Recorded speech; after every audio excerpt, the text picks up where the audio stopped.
The state of Texas has a new interim attorney general who the governor appointed for the job. And hurricane season officially begins tomorrow, and we already have an area of interest in the Gulf coming up in First Warning Weather. And will lawmakers on Capitol Hill finally vote on a debt limit agreement? What plays into a possible decision and what could happen if the nation defaults? We are getting new details about the arrest of a man whom city leaders are now describing as a serial killer. Thanks so much for joining us tonight at 5. I'm Britt Moreno. I'm Daniel Marin. Convicted of one murder, DNA evidence links him to another. And investigators say he confessed to 3 more. Police records now show the violent way a Pflugerville man died and how they're connecting the suspect to other possible killings in Central Texas. KXAN's Will Dupree took an in-depth look at the documents and gathered reaction from neighbors. It's a very frightening thought to think that someone was murdered close by. Peggy Pendergraph-Lino shared her reaction to city leaders calling the man accused of killing her neighbor in Pflugerville a serial killer. Serial killer? That is just outrageous that a person could have killed 6, 7, 8, 9, 10 people and still walking the streets. A block away, the sound of crews working could be heard outside the home where police found Jesse Fraga dead on May 20th. New court documents describe officers finding blood in several rooms after Fraga's niece asked them to check on the 80-year-old. Police say they found a knife in a bathroom, and an autopsy revealed Fraga died from a stab wound to the neck. Someone at Fraga's church told us the congregation is still processing what happened. And a man working nearby says his thoughts are with the victim's family. Even if it's a stranger you'll never meet, never know, don't even know their name. It's sad, unfortunate situation. The murder suspect, Raul Meza Jr., lived with the victim in Pflugerville, and police say he agreed to move out May 12th, the same day Fraga was last seen alive. Meza later called Austin police and told them, "I think you were looking for me." Police say he confessed to killing Fraga and claimed the two had a sexual relationship. According to the court filings, police say Meza also told them he killed a woman in Austin in 2019 and 2 others in San Antonio. The police department there told us its homicide detectives are in communication with Austin PD and currently looking into the statements made by the suspect. Will Dupree, KXAN News. And because of Mesa's string of confessions, Austin police filed a murder search warrant against him related to the 2019 death of Gloria Lofton. In their latest court filing, police say Mesa told them he killed her and he expected to get some kind of inheritance money. Now, after her death, police also say a DNA swab taken from the victim's body came back in 2020 as a match for Mesa. Coming up in our 6 p.m. newscast, we're going to start to examine more on that. Going in depth on this, more on what we touched upon at the start of our coverage. Raul Mesa was convicted of murdering 8-year-old Kendra Page in 1982 in Austin. He was sentenced to 30 years in prison, but only served 11 because a state law that is no longer in effect enabled him to seek freedom after good behavior behind bars back then. Retired Travis County Judge Charlie Baird says the law piggybacked on what he referred to as a light sentence, allowing for Mesa's early release. Of his sentence in 1982, if he was a model prisoner and received good conduct time, he was given credit for that, and that credit was mandatory, and that therefore effectively reduced his sentence. You can get a better look at all the details in this convoluted case right now at KXAN.com, and there we have a detailed map and pictures of everything we know of Raul Mesa's criminal history, from his convicted crime to his charges that he's facing today. That's over on KXAN.com. The state of Texas now has a new interim attorney general. Governor Abbott appointed former Texas Secretary of State John Scott today following the impeachment of Ken Paxton. Scott began his time as Secretary of State in 2021, but stepped down the next year. He's an attorney with over 34 years of experience and returned to his private practice after his resignation. Now, he served in the Texas Attorney General's office and was the Deputy Attorney General for civil litigation as well. Now, in a statement, Governor Abbott said Scott's, quote, decades of experience and expertise in litigation will help guide him while serving as the state's top law enforcement officer. David is here now, and it really was the first first day in a while where you turned on the car and you couldn't get the air conditioning to come out fast enough, you know? Especially if it's been parked outside for a while in the sun. It was 91 degrees today, the hottest day in more than a week. But remember, this is still pretty typical for this time of the year. Average highs on this final day of what's usually our wettest month of the year, 91 degrees. That's exactly where we ended up at Camp Mabry. Beautiful evening out there. It's just a little warm and muggy, 89 under partly cloudy skies in downtown Austin. Temperatures elsewhere generally in the middle and upper 80s. It's 86 right now in Dripping Springs. The radar, as it has been all day, completely dry from west to east. Coming up, though, we'll have new outlooks for the month of June, why this month could be a bit more good news like we've seen this month, and also talk about that disturbance we're watching in the Gulf. All right, David, thank you very much. In Washington, the debt limit agreement passed its first hurdle, but the bill is still not out of the woods yet. Tonight, the full House of Representatives has to vote to pass it on to the Senate. Speaker Kevin McCarthy needs 150 Republican votes, and already hardliners have said that they will not vote for it. And now it's up to the Speaker to rally his supporters to save his bill. And as Alice Barr reports, at the same time, Democrats must also unify to pass the bill the president has negotiated. All this while the deadline looms closer to avoid default. With a deal in hand to prevent a catastrophic government default by as soon as Monday, now the rubber hits the road to pass the bipartisan debt ceiling and budget cuts package over objections from the far right and left. We're going to deal with the debt ceiling. I think things are going as planned, God willing. House Speaker Kevin McCarthy rounding up the votes. Don't sit back and think, I wanted something so much more. Yeah, there's a lot of things I want too, but this is one that moves us in the right direction. After more than 30 Republican members said they would not support the bill, arguing spending cuts don't go far enough. I encourage my colleagues to vote no on the rule and to oppose this legislation. That means enough Democrats will have to vote yes to avoid default. The top House Democrat saying he's on board while insisting the GOP has to rally the bulk of the support. House Democrats are going to make sure that the country does not default. Period. Full stop. But at the same time, it is important for House Republicans to do their part. The 99-page bill suspends the nation's debt limit past the 2024 elections in exchange for spending cuts and caps and conservative priorities like restarting student loan payments on hold since 2020 and expanding work requirements for government aid programs like SNAP food assistance, a red line for some House progressives. And if we want to have credibility with the progressive wing of the party, then we need to be able to show that we're fighting for them. A fight for the American economy playing out on the House floor less than a week before the default deadline. In Washington, Alice Barr, NBC News. Now, once the bill gets through the Republican-controlled House, it still has to clear the Democratic-led Senate, where it is expected to face similar opposition from the far right and left. Now, senators could use procedural rules to drag out that process right up to the deadline. And ahead of tonight's vote in the House, I spoke with Austin Democratic Congressman Greg Casar, and he told me that he is voting no on the debt limit agreement, and he said that's what the people he represents want.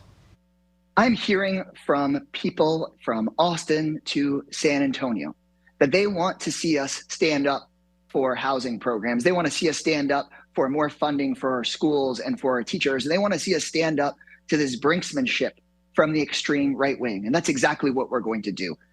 Now, Casar told me that he and other House progressives plan to vote no, but only after they see that the deal is going to pass. A slow return for a community still grieving. What's next for the Outlet Mall in North Texas following a recent deadly mass shooting? Well, we all have to weigh our bags when we check them on a plane, but would you weigh yourself before boarding?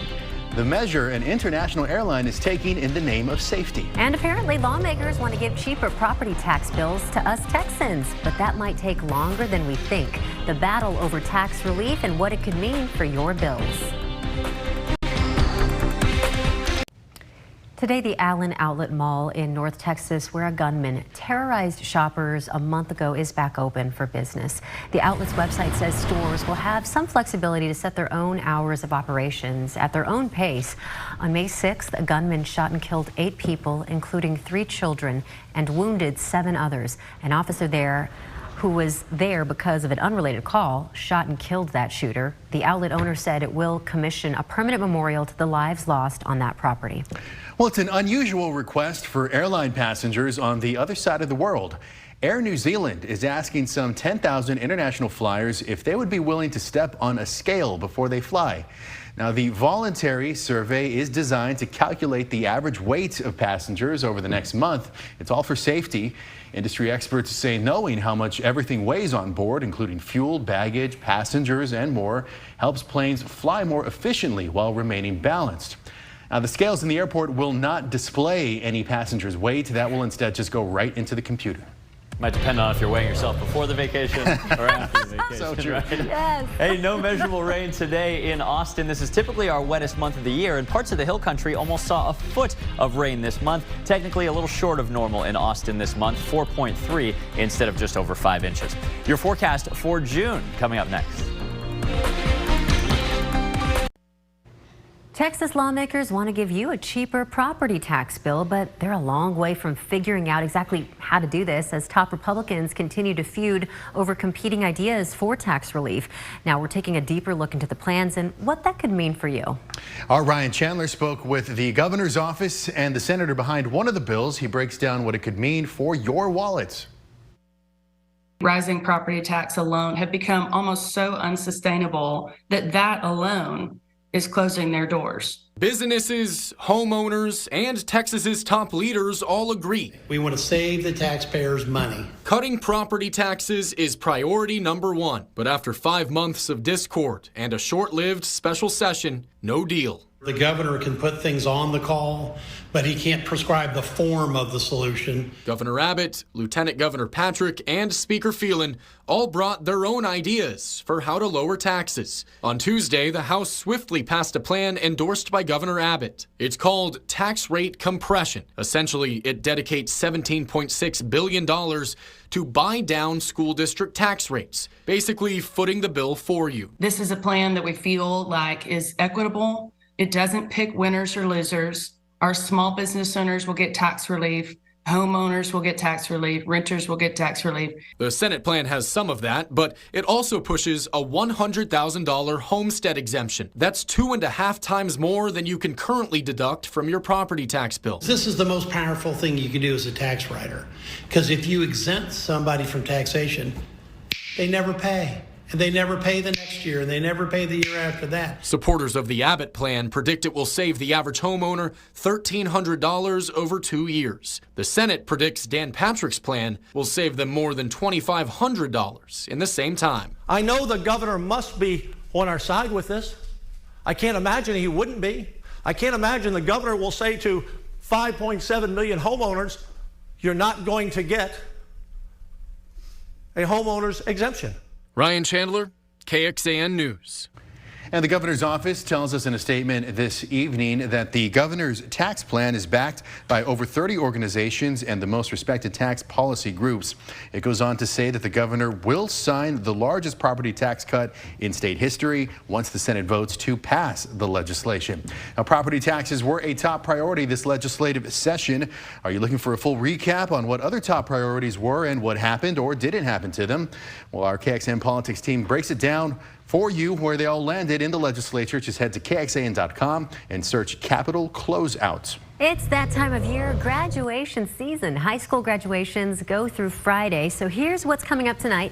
AISD's Aikens Early College High School students will graduate at 7 at the Berger Activity Center. And Hayes CISD's Live Oak Academy students will graduate at 6 at Texas State University Strahan Arena.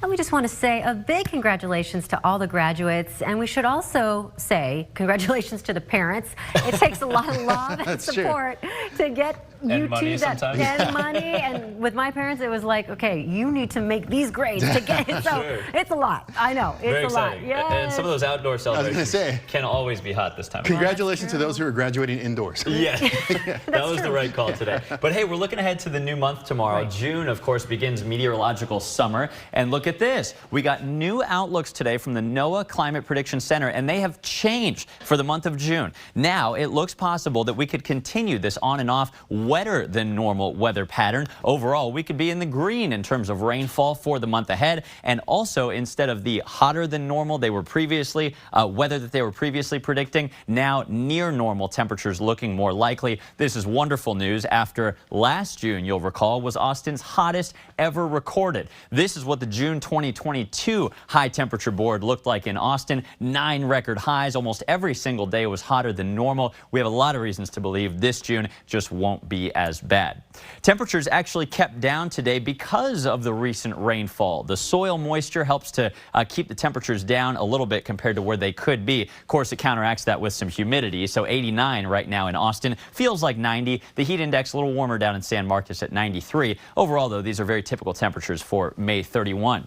The pollen count looking just like it has all week. Mold is medium and trending downward. Grass is low. A few other things that you can always track for yourself hour by hour on KXAN.com. Also checking in the low category. Pretty calm weather here across central Texas. A little Gulf of Mexico sea breeze trying to bring some rain, but failing in doing so today and tomorrow. That's because high pressure, blue H meaning blue skies, is moving right over us from West Texas. This is the dominant feature in a dry start to the month for the first couple of days. But once we get to Friday night into the weekend, this spinning storm that we first warned you about a couple days ago, this is going to be a big factor in the weather, possibly raining out some of our weekend plans. High temperatures until then, a little warmer than normal, just by a fraction here on the temperature chart. 92, 93 for the first several days of the month. But notice on Sunday, they go down several degrees. This is actually because the rain chances pick up. On Saturday, just a 30% chance of thunderstorms. But Sunday, more clouds, a 50% chance of some late day rain. Hopefully that keeps some of us in the 80s. Not only this Sunday, but early and mid next week, a few more scattered showers and storms continue. And now a little more optimism in our 7-day rainfall total forecast, hoping now for an inch to an inch and a quarter in many areas by next Wednesday night. Told you at the top of the show that hurricane season officially begins tomorrow as well. We still have this little area of investigation. It's called an invest in the eastern Gulf. There's still a 20% chance of some tropical development, but mainly we're just expecting some heavy rain, some flooding in the Florida peninsula. You can see that dirty east side of the storm already bringing some heavy rain to that state. This, remember, is moving away from Texas, so no immediate threats to us. Tonight's forecast, 69 degrees, just like last night. Mostly clear, a couple low clouds by sunrise. Tomorrow, it looks hot and it looks dry. South-southeast winds at 5 to 15 and high temperatures just about on target for average at 92. After a hot day on Friday, there is a slight chance of a hill country thunderstorm late in the evening. Rain chances, remember, go up later in the weekend. And now it looks like early next week, rain chances peak on Monday at 60%. Hopefully that'll lead to a couple of cooler than normal days in the upper 80s before we slowly dry out a bit later in the week. All right, David, thank you very much. More names are entering the presidential race. The former Republican leaders looking to give voters an alternative to former President Trump. Former Vice President Mike Pence has plans to launch his 2024 presidential campaign next week. Pence is expected to kick off the campaign with a video and speech in Des Moines, Iowa on June 7th, which is also his 64th birthday. The former vice president will campaign in all 99 Iowa counties before the caucuses.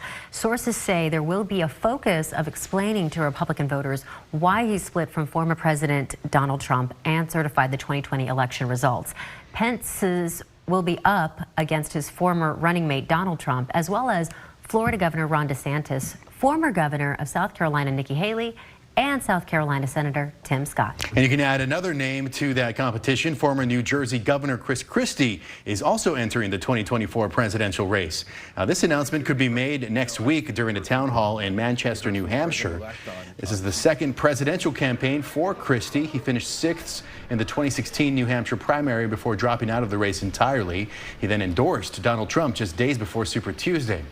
Christie has since become a critic of Trump after the then president refused to concede his loss to Biden and pushed claims of widespread election fraud. Tonight on KXAN, it's Night Court at 7, Chicago Fire at 8, and Chicago PD at 9 before KXAN News at 10. Or as always, you can join us an hour earlier for KXAN News at 9 on the CW Austin. Here is where to find us.